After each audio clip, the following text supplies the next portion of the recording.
உடைமைகள் அனைவருக்கும் என்னுடைய வணக்கத்தை தெரிவித்துக் கொள்கிறேன். நான் உங்கள் தோழி நாகசித்ரா. இன்னைக்கு நம்ம ஒரு இன்சூரன்ஸ் கம்பெனி ரிலேட்டடான ஒரு கேஸ் தான் பார்க்க போறோம். இது கன்சியூமர் ரிலேட்டடான கேஸும் கூட. சோ இதுல இந்த கேஸோட name Vinod Kumar Singh versus national insurance company.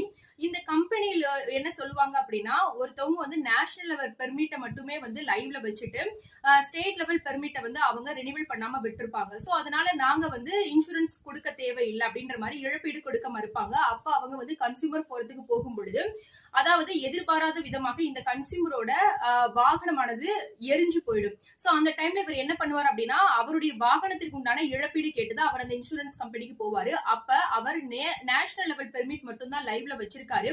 State level பெர்மிட்டை அவரு ரெனிவல் பண்ணல அப்படின்ற மாதிரியான ஒருத்தவங்க நேஷனல் லெவல் பெர்மிட் வச்சிருக்காங்க அப்படின்ற பட்சத்துல இந்த ஒரு சம்பவமானது அவங்க எந்த மாநிலத்தில் இருக்காங்களோ அந்த மாநிலத்திற்குள்ளாகவே அந்த ஒரு வாகனத்தினுடைய சேதாரங்கள் நடக்குது அப்படின்ற பட்சத்துல அவங்க ஸ்டேட் லெவல் பெர்மிட்டை அவங்க லைவ்ல வச்சிருக்கணும், ரெனிவல் பண்ணிருக்கணும் அப்படின்ற அவசியம் இல்லை அப்படின்ற மாதிரி சொல்லிட்டு அந்த ஒரு பாதிக்கப்பட்ட நபருக்கு உண்டான இழப்பீடானது கொடுக்கப்படணும் அப்படின்ற மாதிரி இந்த ஒரு ஜட்ஜ்மெண்ட்ல சொல்லப்பட்டிருக்கும். சோ இத போல நிறைய பதிவுகள் உங்களுக்கு வேணும் அப்படின்னா கமெண்ட்ல சொல்லுங்க. அது மட்டும் இல்லாம சேனலை சப்ஸ்கிரைப் பண்ணுங்க. இந்த வீடியோ உங்களுக்கு யூஸ்ஃபுல்லா இருந்துச்சு அப்படின்னா லைக் பண்ணுங்க, உங்க ஃப்ரெண்ட்ஸ் அண்ட் ஃபேமிலிஸ்க்கும் ஷேர் பண்ணுங்க.